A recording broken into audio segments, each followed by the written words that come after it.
Makan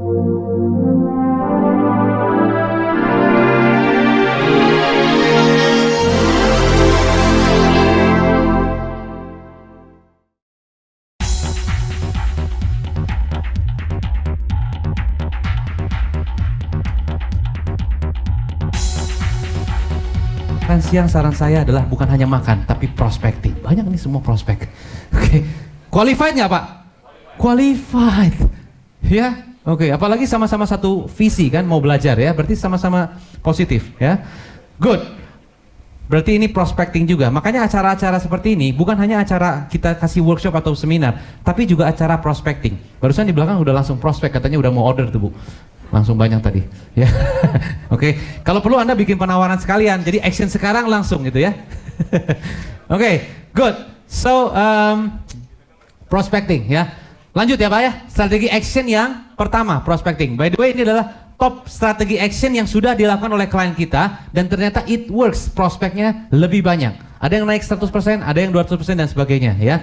Nah, kalau kita lihat yang ini, nah ini kenyataannya itu nggak naik begini Pak. Jadi kenyataan aslinya ya di lapangan begitu saya meng-coaching bisnis, itu naiknya nggak 25%, nggak cuma macam-macam. Ada yang di atas naiknya, ada yang ini 25%, di bawah naiknya 10, ada yang pokoknya total naik semua ya. Ada yang lebih dari 30% ada, total profitnya naik ya. Oke, ini prospecting strategi. Nah sekarang kita masuk ke strategi input berikutnya adalah bagaimana prospek dikonversi jadi customer. Anda punya nggak strategi action supaya yang nanya-nanya, yang telepon-telepon doang, nanya-nanya doang, pegang-pegang doang, ya, lihat-lihat doang, akhirnya jadi belanja. Toko furniture, contohnya lagi, orang datang ke toko furniture, lihat-lihat doang. Mbak, ini harga mejanya berapa? Oh itu harga mejanya 2.100.000 Pak. Oh iya. Kalau itu berapa Pak? Oh kalau itu sih 3.500.000. Ada promo nggak? Ya di situ ada promo 500.000 Pak. Kalau Bapak action sebelum tanggal segini ada promo 500.000. Oke. Kalau itu kursi berapa? Pak itu Bapak ada harganya, Bapak lihat aja sendiri. Nah kira-kira kalau tim salesnya kayak gitu, customer jadi beli nggak Pak? Nggak jadi beli. Berarti kita masih punya strategi action supaya sales SPG-nya, salesnya bisa komunikasinya dengan bagus. Sales strategi action yang dilakukan perusahaan-perusahaan atau bisnis untuk membuat calon customer jadi beli, salah satunya dengan sales script. Apa Bu? Sales script. Apa tuh sales script? Ada kata-katanya. Selamat pagi ya. Selamat siang. Ada yang bisa, coba gini contoh. Ada yang bisa saya bantu? Kalau nanya gitu, jawabnya gimana? Enggak. Beli nggak? Enggak. Berarti pertanyaannya bukan ada yang bisa saya bantu. Kira-kira apa yang pertanyaannya kayak gitu? Nah pertanyaannya banyak perusahaan-perusahaan ya masih melakukan cara seperti itu. Pak, ada yang bisa saya bantu? Jawabannya enggak. Lihat-lihat dulu. Terus mau nanya apa lagi? Teteo itu ya? Betul? Jadi harus ada cara nanyanya. Sales script. Oke, berarti tanya gimana? Pak, hari ini cerah ya? Iya, Pak. Kayaknya jadi ada jadi saya contoh ya. Ini salah satu contoh sales script yang sudah pernah kita buat. Memang sih ini nggak detail gimana, cuma saya kasih Anda gambaran bahwa ini benar-benar di-actionkan, sudah terbukti di praktek. Jadi pertama, Anda kasih apa yang namanya? Anda kasih sapa. Tapi sapa seperti gimana sapanya? How-nya gimana? Sapanya dengan gembira ya. Kita kasih pujian sedikit. Boleh nggak pujian? Wah Pak, apa kabar Pak hari ini? Wah kelihatannya cerah sekali. Oh iya. Kelihatannya Bapak lagi happy dan sebagainya. Pujian, komplimen. Pujian, cara kasih pujian apalah? Bagaimana cara orang bikin basa-basi pujian? Kalaupun kita orang sales nggak bisa basa-basi, harus bisa basa-basi. Basa-basinya tapi yang relevan, jangan yang lebay. Setuju ya? Jadi pujian itu gimana cara bikin pujian yang relevan kira-kira? Lihat penampilan dari atas sampai bawah. Boleh nggak? Bisa nggak? Nah sekarang kita praktek coba. Saling berhadap-hadapan. Lihat dari penampilan dari ujung rambut sampai ujung sepatu. Coba kasih pujian sedikit. Sih, bajunya kayaknya matching banget deh. Apalah. Anyway, namanya sales kan? Oke? Ingat. Kalau Anda pemilik bisnis, Anda nggak bisa mencontohkan kepada timnya, kira-kira timnya bisa lakukan nggak? Nggak bisa. Anda mau bikin sistem autopilot, tapi kira-kira gini, pokoknya gue nggak mau tahu ya, lu jalan kayak begitu, lu kan sales. Kira-kira mereka bisa lakukan nggak Pak? Nggak bisa. Kalau kita bilang, saya nggak mau tahu, berarti kalau di slow motion gini, saya juga kagak tahu. Oke? Nah yuk kita coba, Anda saling lihat-lihatan, coba kasih pujian tentang penampilan. Atas sampai bawah, ayo kasih sedikit lah. Jangan lebay, kasih pujian.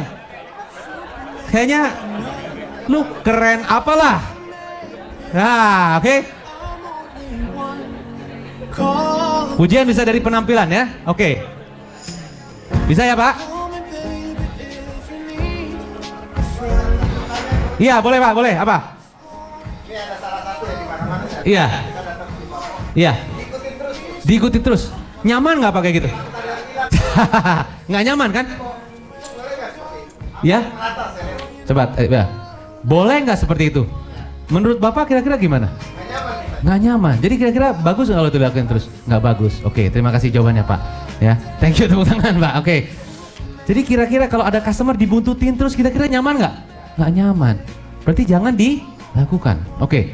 Berarti salah contoh ya, basa-basi pujian bisa menyapa bisa dengan pujian dari penampilan. Siapa orang yang nggak seneng dipuji? Ada nggak? Nggak ada. Semua orang seneng dipuji, betul ya? Tapi jangan yang lebay.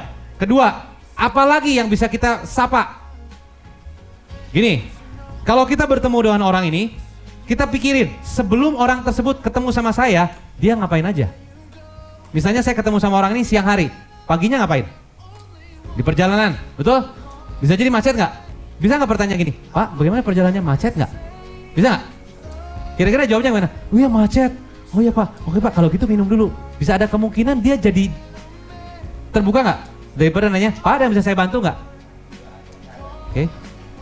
Jadi setelah dari pengambilan, juga kita mesti tahu aktivitas sebelum ketemu dengan saya, dia ngapain aja. Ini nggak dari makalah Anda, ini bonus. Aktivitas sebelum ketemu.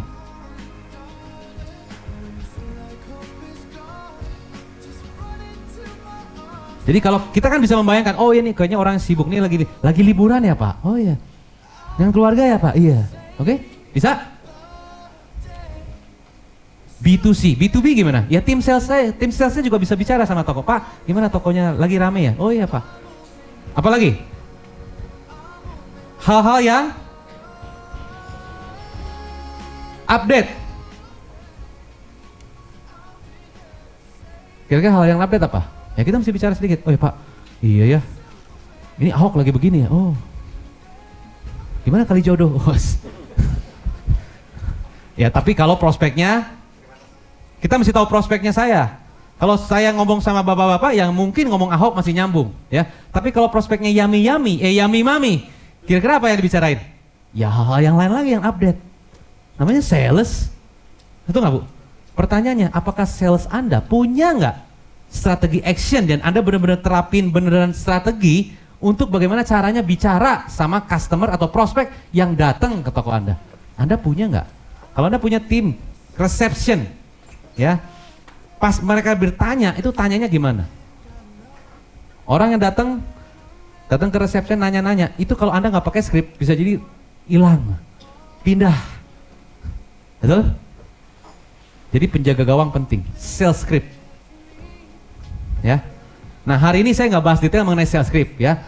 Itu biasanya saya berikan kepada perusahaan-perusahaan yang melakukan training, in-house training khusus sales. Jadi ada 5 hal bagaimana caranya kita melakukan conversion. Ya, nanti ada teknik NLP dan sebagainya. Tapi adalah bagaimana caranya kita mengkonversi prospek jadi customer dengan mengubah kata-kata. Sehingga mengubah pemikiran orang lain lebih positif. NLP itu, siapa yang tahu NLP? Neuro Linguistic Programming, tahu ya? Oke. Jadi ubah kata-kata Anda lebih positif sehingga mempengaruhi pemikiran orang lain. Salah satu contoh NLP, ada yang bisa kasih contoh? Ibu tahu contohnya NLP? Contohnya NLP begini, ini simple begini. Waktu kecil kadang-kadang kita kalau waktu kecil ya, anak-anak kita suka ngompol gitu ya. Biasanya mamahnya bilangnya gimana? Supaya dia tidak malam itu bangun terus nggak ngompol di ranjang. Bahasanya gimana?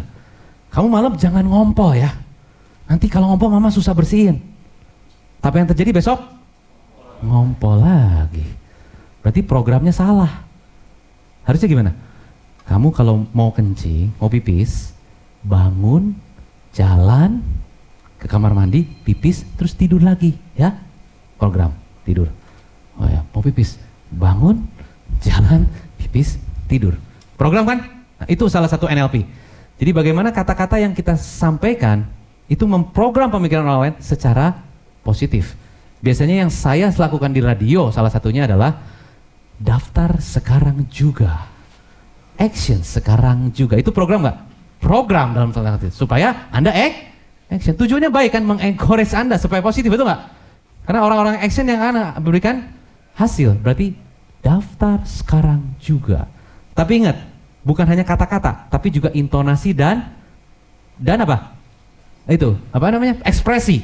Kalau daftar sekarang juga, action nggak? Nggak. Daftar sekarang juga.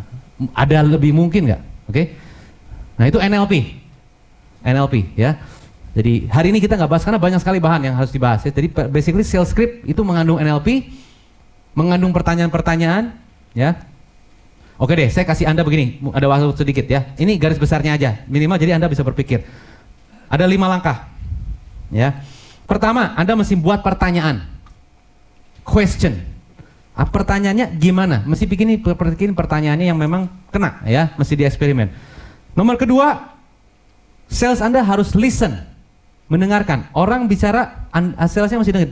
Jangan nanti orang yang bicara begini, salesnya ngomong ke sana. Jadi teknik pertama questions, kedua listening. Ini nggak ada di makalah, Anda silakan catat. Questions, listening, dengarkan, benar-benar dengarkan. Dan dengarkannya sepenuh hati. Bukan dengarkan cuma matanya ke sana ke sini. Matanya benar-benar harus tertuju kepada Anda. Anda pernah nggak ngobrol sama orang terus matanya orangnya ke sana ke sini? Anda nyaman nggak ngobrol dengan orang tersebut? Nggak nyaman. Jadi dengarkan dengan hati. Nomor 2 dengarkan. Nomor tiga adalah apa? Nomor 3 adalah Anda harus positif. Jadi ya oke. Mendengarkan positif. Ya oke. Setuju. Empati. Ya. Nomor 3 adalah Anda timnya harus positif. Nomor 4, cek temperatur. Ini biasanya nomor 4 jarang dilakukan, tapi biasanya ini it works ya. Jarang dilakukan. Cek temperatur begini. Contohnya, kira-kira pertanyaannya, cek temperatur ini. Kira-kira menurut Bapak bagus nggak kalau furniture ini taruh di rumah Bapak? Bagus sih. Kalau di properti, kira-kira Pak rumah ini keren nggak kalau Bapak nanti yang miliki ini? Keren. Kalau dia bilang, biasa aja, berarti belum hot. Jadi cek temperatur memastikan prospeknya hot.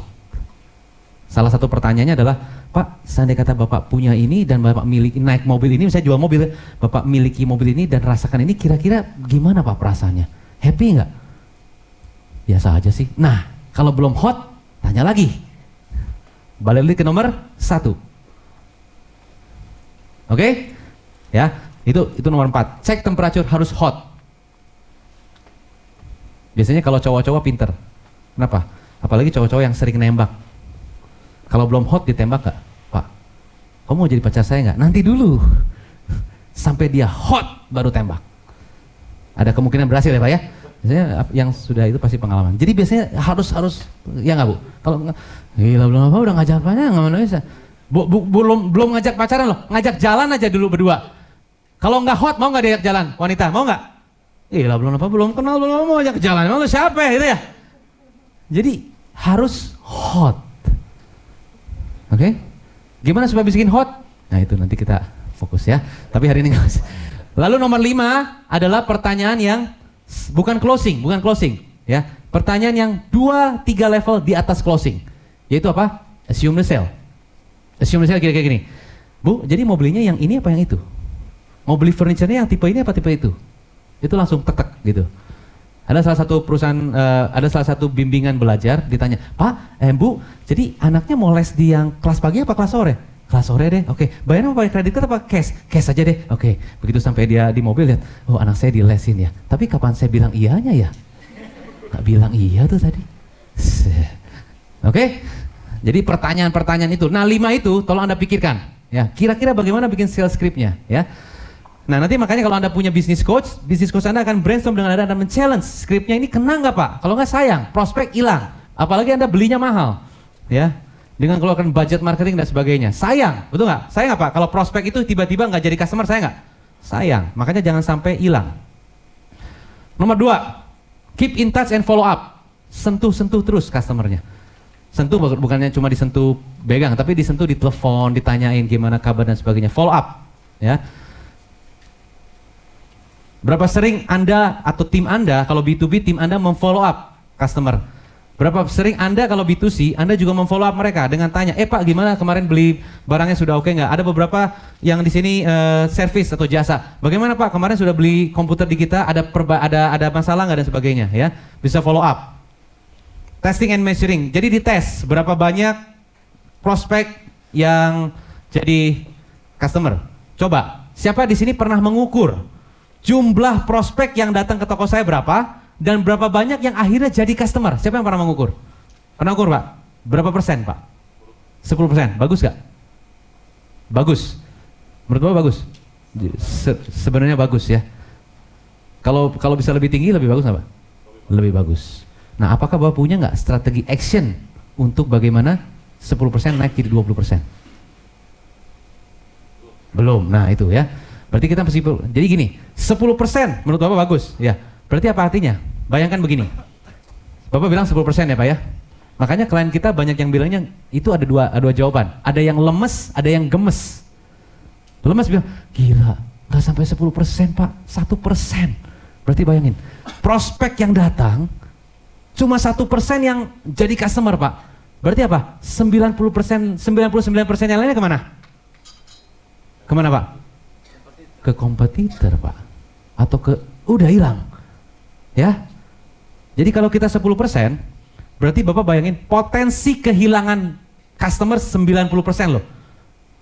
Itu berarti potensi peningkatan omset dan customer bisa naik profit loh Pak. Oke? Jadi strategi ini kalau kita tahu datanya, kita bisa tahu, oh berarti selama ini saya potensi kehilangan pasar begitu besar. Berarti positifnya apa? Kira-kira? Berarti saya masih punya peluang besar untuk naikin omset minimal. Dari itu aja udah 90%, betul nggak Pak? Nggak usah ngelakuin strategi lain, yang 90% aja kita olah, itu naik. Keren Pak? Nah, itu maksudnya kalau kita mengukur. Ada beberapa yang nggak mengukur. Dia bilang gini, Pak, kira-kira berapa Pak? Ya sekitar 60% lah. Bener nggak Bapak ukur? Coba ukur. Wah begitu diukur, ternyata jauh di bawah itu. Sales team saya di perusahaan distributor, conversion rate-nya 50%. Jadi prospek didatangi 51 hari, datangi 50. Yang jadi beneran jadi, itu cuma 50%. Berarti 50% hilang Pak, atau pindah ke kompetitor. Sayang. Nah, saya banyak melakukan training dan sebagainya kepada tim saya, melakukan strategi macam-macam, bahkan ada yang dikasih coklat gratis. Akhirnya jadi. Ya. Nah, make it challenging. Nah, ini cukup apa ya? Cukup strategis banget. Nomor berikutnya adalah make it challenging. Ini sudah ada yang perusahaan properti yang melakukan ini. Make it challenging begini. Anda tahu nggak salah satu biskuit, ini berhubung udah mau makan siang jadi ngomong makanan sedikit nggak apa-apa ya. Biskuit dia bilangnya begini, jual biskuitnya nggak jual biskuit biasa, dia bilangnya gini, diputar, dijilat, dicelup, dimakan. Namanya biskuit. Pinter semua, programnya masuk tuh berarti dia. Marketingnya jalan banget. Jadi makan biskuitnya aja prosesnya dibikin tantangan. Diputar, dicelup, dijilat, dicelup, dimakan. Berarti ada challenge-nya untuk makan biskuitnya sehingga semua terprogram. Apa? Oreo. Dia kemungkinan di market leader nggak Oreo Pak? Karena ada salah satu strategi make it challenging. Nah, atau make it harder, lebih susah. Saya pernah. Makanya ada kalau di properti ya, di Bandung ya, itu ada properti, orang mau beli aja mesti undi. Belum tentu dapat itu. Jadi ditantang gitu loh. Segini, kalau mau ambil 5 juta, tapi diundi Pak, belum tentu dapat. Malah rame. Gitu loh. Ya. Jadi kadang-kadang customer itu perlu ditantang. di challenge itu. Nah ini salah satu conversion rate, salah satu strategi bagaimana customer. Jadi jangan cuci gudang. Kalau cuci gudang apa ya? Diskon 50%, diskon 70%, diskon 80%. Ya jangan cuci gudang, pakai sedikit lebih challenge, ditantang sedikit. Ya, oke, jangan cuci gudang, jangan cuci. Semua orang udah cuci gudang, jangan. Udah cuci gudang nggak laku lagi, sedih nggak Pak? Sakitnya di mana Pak? Di sini Pak. Jangan cuci gudang. Saran saya jangan cuci, tapi pakai challenge sedikit. Nah memang harus berpikir, ya memang bisnis sekarang harus lebih berpikir di luar zona alam. Tapi akhirnya itu ada beberapa yang sudah lakukan. Tapi ingat, jangan dengerin konten, dengerin konteks. Jangan sampai kita jualan properti diputar, dijilat, jangan ya. Semua jilatin, jangan sampai salah ya. Jangan ini konten, konteksnya. Oke. Sales attractive incentive penting. Sales insentif yang atraktif. Banyak sales kita yang nggak bisa jualan karena insentifnya tidak menarik. Ya nggak? Betul nggak Pak? Kira-kira kalau sales kita anggap orang sales lah. Bayangin kita kalau jadi orang sales, insentifnya kagak menarik. Kira-kira mereka jualan yang barang yang laku atau barang yang kagak laku Pak? Yang laku aja yang dia jual, betul nggak? Yang nggak laku dijual nggak? Ya nggak, ngapain? Insentifnya hitungannya sama. Rata-rata kalau kita punya tim sales B2B, orang yang jual barang sales yang kita tempatkan, rata-rata mereka jual barang yang laku saja. Yang tidak laku, begitu susah, mereka kan tidak mau usaha untuk jual. Kenapa? Karena tidak menarik insentifnya. Bayangin kalau insentifnya menarik, barang sesusah apapun dia akan coba untuk jual, karena ada insentifnya. Jadi buatlah sesuatu insentif yang lebih menarik untuk tim sales sehingga mereka akan usaha untuk bilang, ya Pak silakan Pak. Ada beberapa stand makanan yang sampai jam 8:30 malam dia tetap masih dagang. Walaupun tutup, sampai jam 9:30 dia masih buka standnya.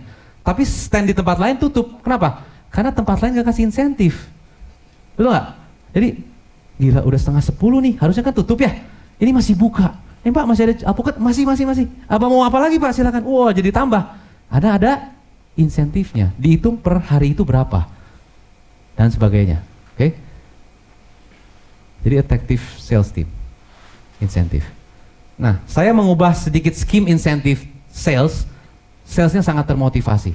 Bahkan saya ubah cara penyampaiannya. Jadi waktu kita nunjukin insentif bukan ini kamu targetnya segini, insentifnya segini. Itu kurang menarik. Presentasi kita saat menyampaikan kepada tim sales itu pun menarik, mereka termotivasi. Nggak perlu kita kasih motivasi segala macam, itu termotivasi. Oke, jadi cara presentasinya saya tunjukin benar. Nih loh, kalau kamu segini dapatnya ini lihat, gambarnya segala macam semua ada. Ya, jadi presentasi kita itu juga menentukan motivasinya mereka. Penting. Jadi bukan cuma gini. Ingat, bukan what-nya iya, insentif tim yang menarik. Tapi how bikin mekanisme presentasi insentif yang atraktif. Jadi saya bikin presentasi yang menarik, warna-warna dan sebagainya. Ya benar-benar seolah-olah kayak bonus gede gitu loh. Oke? Bonus insentif, bueng 2 juta. Wah. Jadi ada emotionalnya, ya. Dan itu termotivasi. Dan ini it works. Training udah pasti ya. Nah ini training. Jadi saya punya training, successful training, ya fokusnya pada sales ya. Nah, art of closing sales, macam-macam ada topik-topiknya, di kartu nama saya ada macam-macam. Oke, nah sampai sini, menurut Anda lebih mungkin nggak Anda bisa punya prospek lebih banyak dan mengerubah calon prospek jadi customer? Lebih mungkin nggak? Lebih mungkin ya, Anda mendapat banyak pembelajaran? Dapat banyak pembelajaran? Oke, saya kasih waktu Anda 5 menit untuk Anda pikirkan strategi-strategi action apa yang saya mau lakukan di bisnis saya supaya mengubah prospek menjadi customer. Silakan. Boleh ya? Boleh sebentar ya? Sebentar. Jadi kita akan nonton video ya, ini videonya menurut saya bagus sekali tentang motivasi diri dan kadang-kadang kita sudah diingatkan ya untuk berpikir juga untuk bersyukur dan sebagainya ya. Ini videonya dari Andri Wongso. Motivator nomor 1 di Indonesia. Saya pinjam dari teman saya, Andi Wongso ya. Jadi marilah kita sebelum makan siang kita sedikit nonton video ini. Anda perhatikan dan mudah-mudahan bisa membuat Anda lebih bersyukur. Kisah tentang pohon apel. Alkisah ada sebuah pohon apel yang sangat mencintai seorang bocah laki-laki. Setiap hari si bocah berlarian mendatangi pohon tersebut. Dia merangkai daunnya dan dikenakan sebagai mahkota. Kadang bocah ini memanjat atau bermain ayunan di antara dahan-dahan pohon. Saat lapar, dia juga makan buah apelnya. Setelah letih bermain, si bocah pun tertidur di keteduhan bayangan si pohon. Si bocah sangat mencintai pohon ini, dan pohon pun demikian pula. Waktu cepat berlalu, si bocah tumbuh menjadi dewasa. Pohon merasa kesepian tanpa keriangan si bocah. Suatu hari, si bocah yang telah dewasa datang kembali di bawah pohon. "Hai anak muda, silakan naik ke badanku seperti dulu," kata pohon dengan riang. "Makanlah buahku. Ayo, kita bermain lagi," lanjutnya. Si bocah menjawab, "Aku bukan anak kecil lagi. Aku tidak akan memanjat pohon dan bermain seperti dulu. Aku ingin membeli mainan. Aku perlu uang, pohon. Bisakah kau memberikan uang?" "Maaf," kata pohon. "Aku tidak punya uang, nak. Ambillah buah apel dan daunku. Jualah ke pasar. Kamu akan mendapatkan uang. Bergembiralah." Si bocah bersemangat segera memanjat dan memetik apel-apel di pohon, lalu membawanya pergi. Lama sekali setelah itu, si bocah tidak datang lagi. Pohon merasa sedih dan sepi. Hingga suatu hari, si bocah datang kembali. Pohon merasa sangat gembira hingga bergetar. "Ayo nak, naiklah ke badanku. Bermainlah seperti dulu." "Aku sangat sibuk, tidak sempat lagi bermain memanjat pohon," kata si bocah. "Aku ingin sebuah rumah untuk menghangatkan diri. Bisakah kamu memberi?" tanya si bocah berharap. Pohon pun menjawab, "Aku tidak punya rumah. Hutan adalah rumahku. Tapi kamu bisa membelah hutan dan memotong dahan-dahanku untuk membuat rumah." Si bocah segera menebang dahan di pohon dan membawanya pergi. Namun lama setelah itu, si bocah tidak datang lagi.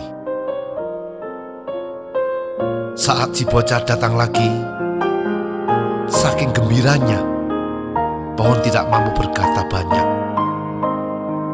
"Ayo nak, bermainlah. Aku sudah tua." Bocah yang telah berumur itu melanjutkan,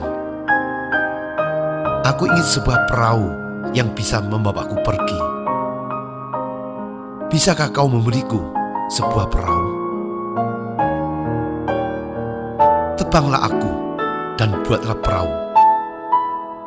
Pergilah berlayar dengan gembira," kata si pohon. Si bocah tua pun menebang kayu dan membawanya pergi. Setelah sekian lama, si bocah tua kembali datang. Pohon berkata, "Maaf nak, tidak ada apapun yang bisa aku berikan kepadamu lagi." Si bocah tua menjawab, "Aku pun sudah tua. Yang aku butuhkan tidak banyak lagi.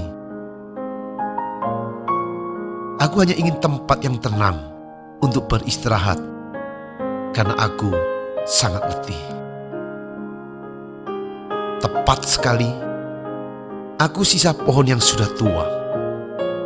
Sangat tepat untuk kamu gunakan untuk duduk. Mari nak, beristirahatlah di badanku. Si bocah tua pun dengan badan terbungkuk meletakkan diri di atas pohon untuk beristirahat.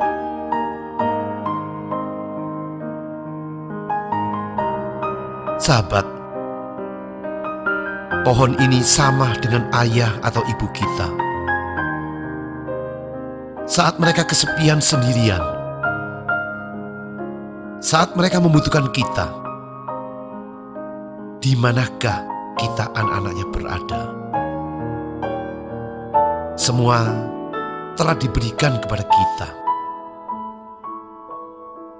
Berapa banyak waktu yang kita sisihkan untuk mereka? Berapa perhatian yang telah kita berikan kepada mereka? Suatu hari kelak, kita pun akan menjadi seperti pohon itu. Semoga kita pun bisa menjadi pohon yang berbahagia.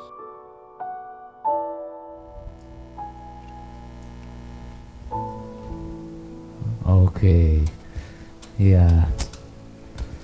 Ini semua pada ngaku dosa semua. Enggak lah, ya itu sedikit ini aja intermezzo buat Anda. Jadi artinya apa yang kita lakukan, apa yang kita kerjakan, apa yang kita prestasikan dalam usaha bisnis kita pun yang mudah-mudahan bisa memberikan kebanggaan buat orang tua yang telah memberikan kita segala-galanya, dari mulai tenaga, pikiran, usaha, ya apapun. Sehingga waktunya saat kita memberikan hasil sekarang juga, karena waktunya nggak banyak lagi.